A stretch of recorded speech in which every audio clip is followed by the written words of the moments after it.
world in which only a few can afford housing is not sustainable. Everyone deserves a safe place to live. It can transform the quality of life of individuals and families. Today, however, most cities around the world are facing major challenges in providing safe and adequate housing for our people, especially cities that are growing rapidly and where the affordable housing options are limited. Even those who earn steady wages are unable to buy or rent affordable housing.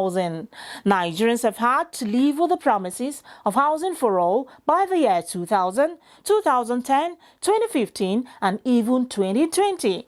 And the dates will continue to change if an enabling environment for the affordable housing are not developed and if the right policies and political will are not in place to make it happen. Welcome to another informative episode of Housing Development, a program focused on the provision of adequate, accessible, and affordable housing for Nigerians. As always, I am Flora Ani, your housing diva. Let's see the news making rounds in the housing sector. I'll be back shortly.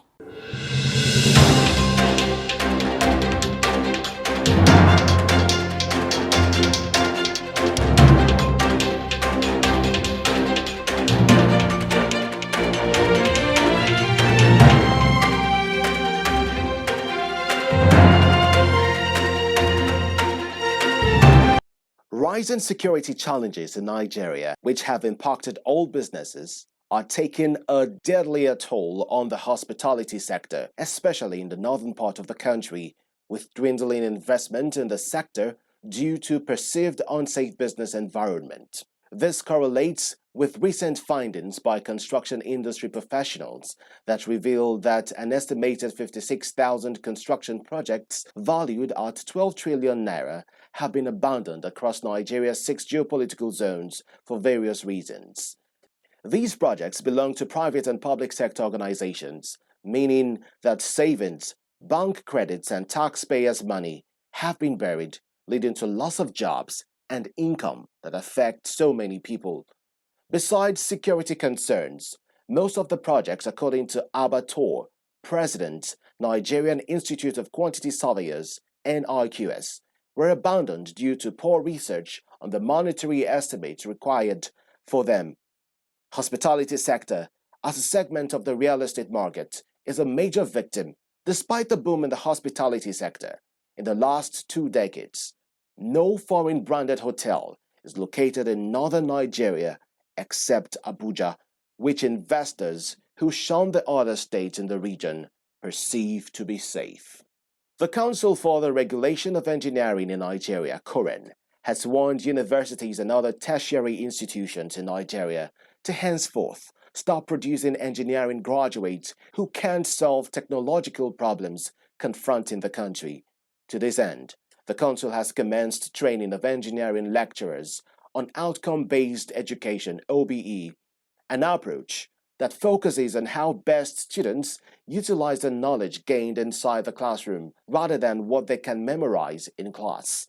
Current Registrar Professor Joseph Odigure, who stated this while declaring the Train the Trainer workshop for the lecturers on OBE application, said institutions had for long been complaining about the less quality of engineers produced in the country, that our graduates are unemployable. The registrar, who was represented by current head of engineering, regulations and monitoring, Engineer Samuel Menja, said technology would have developed better if they had adopted the OBE system, because the principle of the OBE system is focused on what they can develop. The Ogun State government, under the Governor Dapo Abiodun-led administration, has concluded plans to sanction defaulters of its land use and amenities charge, adding that the task force has been empowered to begin enforcement on commercial and industrial property in the state, beginning from October 1, 2021. The Commissioner for Finance in the state, Dapo Okubadejo, made this disclosure in his office in Abeokuta, the state capital, affirming that actions would be taken against property owners who have failed to pay their land use and amenities charge. He noted that the LUAC task force would begin enforcement starting from October 1, 2021, and that defaulters' property would be sealed. He added that the enforcement would be focused on LUAC defaulters from previous years. Okubadejo explained that LUAC bills were distributed to generate revenue and help the government in providing the amenities that will make life easier for individuals and make businesses thrive. The Lagos State Ministry of Justice has decided to address land grabbing in the state, as property transactions have now been greatly hindered by the activities of the Omonile and Ajagunbales. A statement on Sunday said the Attorney General and Commissioner for Justice, Moyosori Onigbanjo, who was represented by the Director, Office of the Public Defender, Dr. Babajide Martins, stated this at a stakeholders meeting held to sensitize residents of Ekpe and Ibeju communities on the nefarious activities of land grabbers and the state property protection law. Onigbanjo stated that the rising cases of land grabbing were an issue of great concern to the state government.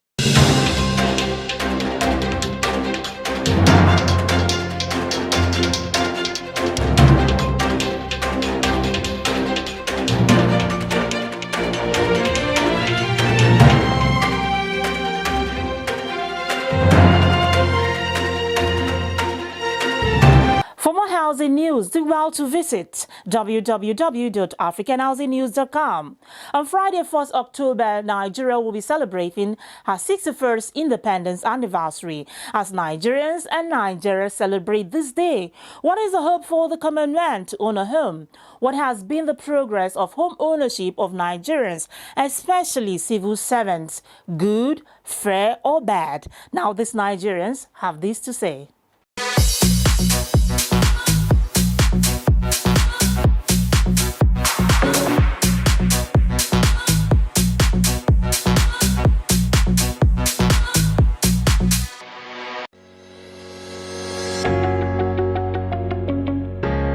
We've not done much in terms of housing, so a lot more needs to be done to uplift Nigerian standard of living as regards housing.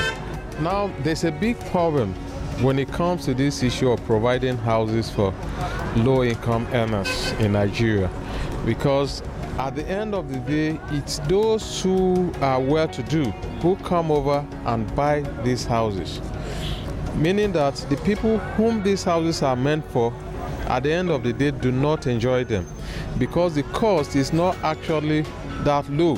We need good accommodation, particularly the civil servants who are the workforce of the nation need good things. When you have a place to lay your head that is convenient, it will make you to work well. But when your place of living is not conducive enough, you cannot sleep well, there's no security, you cannot relax in your house. It will also affect whatever you do, emotionally, psychologically, and otherwise. It will affect person all around. My advice to the government of the Federation of Nigeria is they should improve in the production. I mean, making affordable the houses. One, give the civil servants opportunity to be able to afford the accommodation necessary for them. Government should help at least subsidize the price for civil servants. It's bad because before you find a civil servant today, a government who called himself a government worker that is not a businessman, to put up a roof over his head, at least you're supposed to at least, let's say, you steal for somewhere. Because if you are basing on the salary, you don't have it. At least if government can do this for the low-carding people, are you getting me right? Down. Maybe for now, when maybe about that kind of 12 to 13 years for you be going, then you have about 2-bedroom or 3-bedroom, they start remitting from your money to where you go. At least it's better. Look at what Federal Housing Authority is doing. We are not even hearing much. We are not hearing much about them. Even Federal Mortgage Bank, they are not doing enough. They may be working, but the Nigerians are not feeling what they are doing because, for instance, in Abuja, it is It is very bad for somebody to rent a one-bedroom apartment for close to $1 million in the city. We know that we have what is called the Ministry of Works and Housing. How are they really provided a housing or affordable housing to the people? We equally have what we call Federal Mortgage Bank. How are they faring with the civil servant? Not just civil servant, individuals, Nigerians. So it is my sincere advice to the government and the authority concerned that if we want to see a better Nigeria, they must come out clean. Sincerity must be. And most of us travel outside here, we know what it takes. If you travel outside here, I want to just spend even a month, I can get a house to stay, affordable.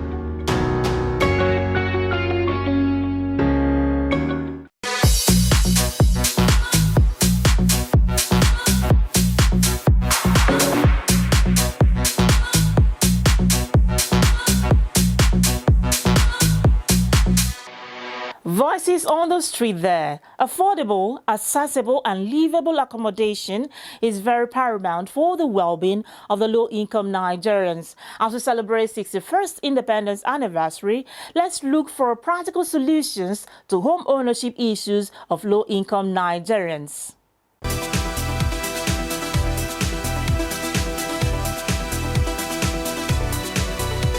Welcome back. 61 years of housing development in Nigeria. Now let's take a drive down memory lane. Since Nigeria's independence in 1960, the nation's housing sector, like most critical sectors of the country's economy, has experienced some twist and turn, with housing deficit put at above 18 million. It is a fact that housing has been in short supply. The National Technical Working Committee under the housing thematic area of the Vision 2020 was inaugurated on 18 April 2009 during the regime of late President Umaru Musa Yar'Adua. They were asked to make recommendations towards the contribution of housing to Vision 2020 goal of the federal government. Part of the vision was to make housing available to all Nigerians by the year 2020 and also rebrand the housing sector as one of the top 3 contributors to the nation's economy by adding 10 million decent and affordable homes to the national housing stock. The overall target for the sector was to contribute to Nigerians' quest to achieve a gross domestic product of $900 billion with an annual growth of 15% by 2020. Also, the federal government had promised to provide housing for all Nigerians with the acronym Housing for All by the year 2000, but failed serially to meet with the target.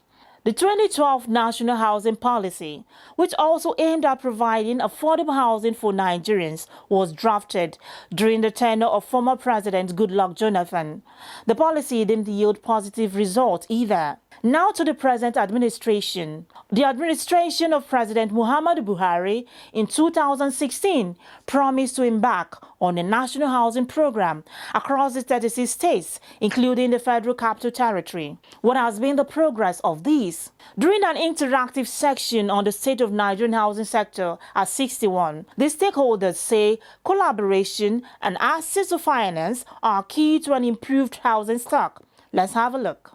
With a fast-growing population, estimated at about 200 million, Nigeria, as a key player in housing across Africa, presents lots of possibilities and opportunities that domestic or foreign investors should see as a compelling destination for investment. Despite the objection by the Federal Ministry of Works and Housing, statistics abound that validate reports that the country's housing deficit is over 20 million and counting.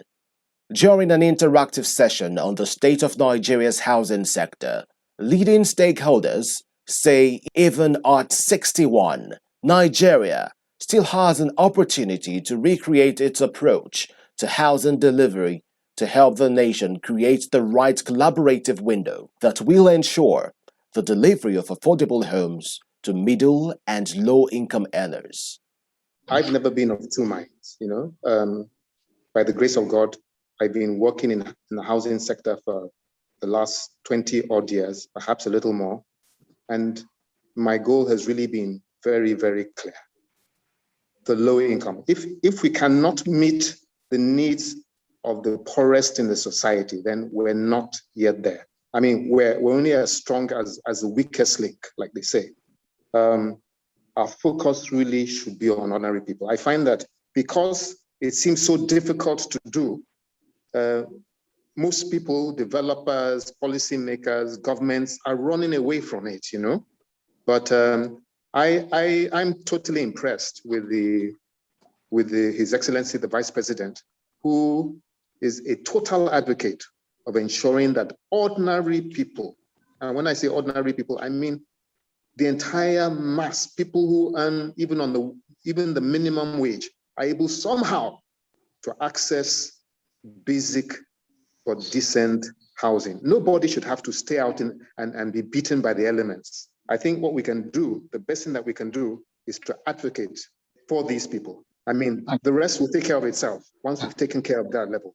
Some giant strides in housing development within the first 2 decades after independence include the first National Development Plan of 1962 to 1968, which saw Nigeria at a younger age establishing a state-owned housing corporation which was for the provision of urban infrastructure and industrial estates in 3 key regions: Southwest, Southeast, and the North. This also saw the establishment of the Federal Housing Authority, FHA, Federal Mortgage Bank of Nigeria, and National Housing Program, NHP, to construct about 59,000 housing projects.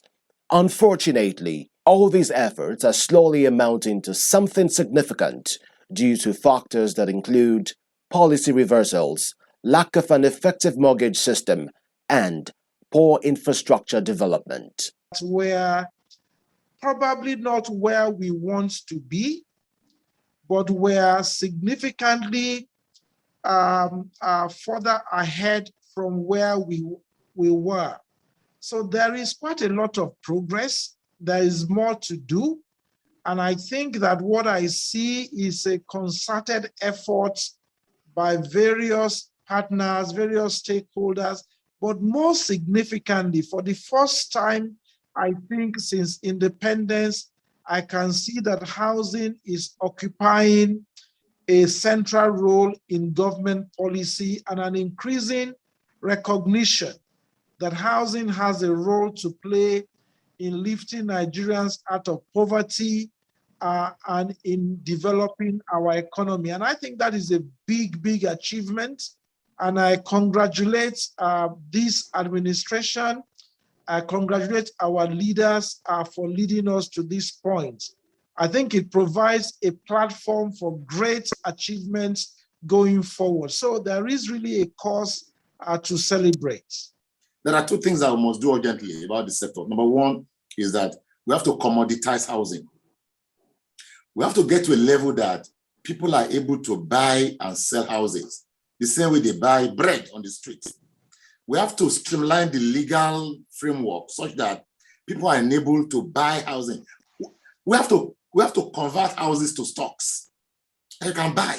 But today, the legal framework is so unfriendly that once you manage to build a house, when you even think of the perfection process, when you think of all the issues around it, you just leave it as it is.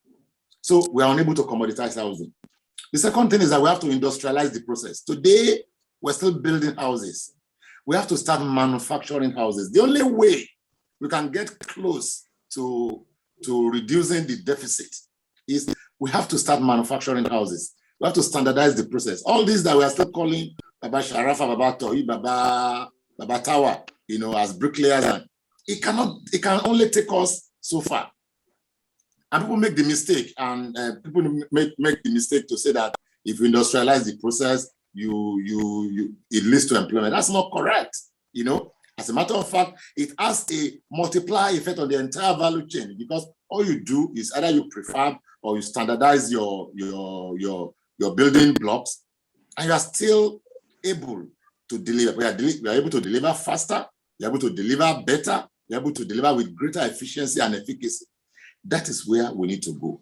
To stakeholders, as Nigeria clocks 61, getting all hands on deck to deliver results in the areas of land accessibility, building materials availability, effective planning, funding for infrastructure, and creating affordable housing designs should be the focus of both government and private sector through collaboration. Consequently, over the years, we tried, especially in 2002, 2004, with the Mabubunje Technical Committee, and then in Federal Mortgage Bank, to see how we can unite the supply side and the demand side to make sure that we have a seamless interface and collaboration among all stakeholders.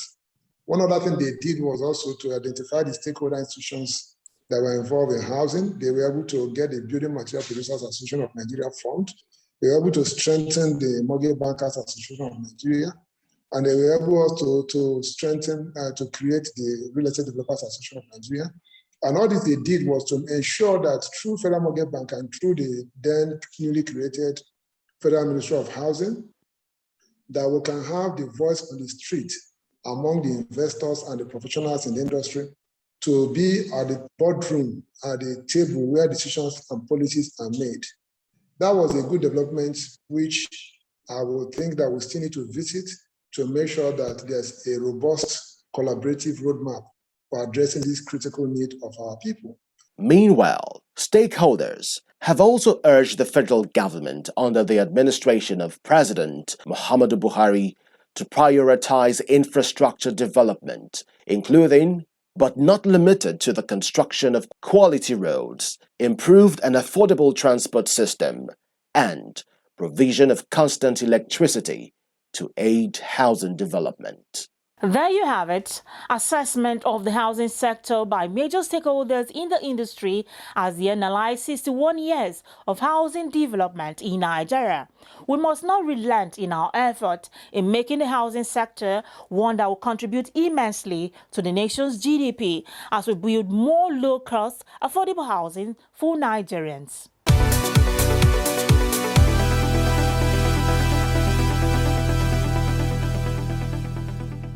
The Nigerian Institute of Town Planners, like you know, is the association of people who practice the profession of urban and regional planning in Nigeria.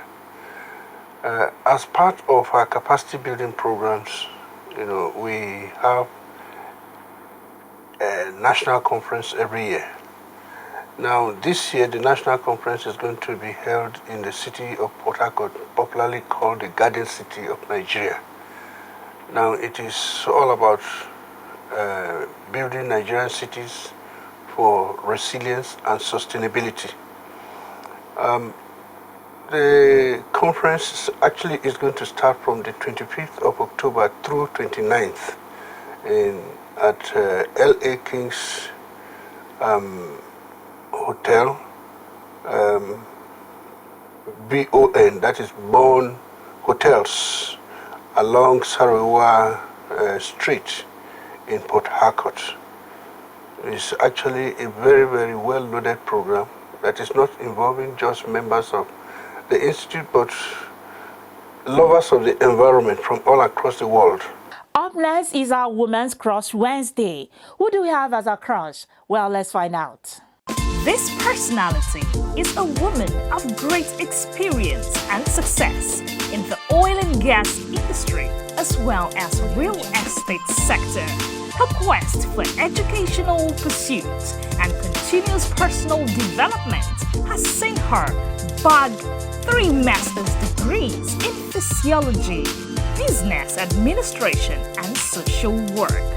Join me as we celebrate our Woman Crush Wednesday, who is none other than Lami Onayi Ahmed, board member, Nigerian National Petroleum Corporation, and organizing secretary, Real Estate Developers Association of Nigeria, REDA.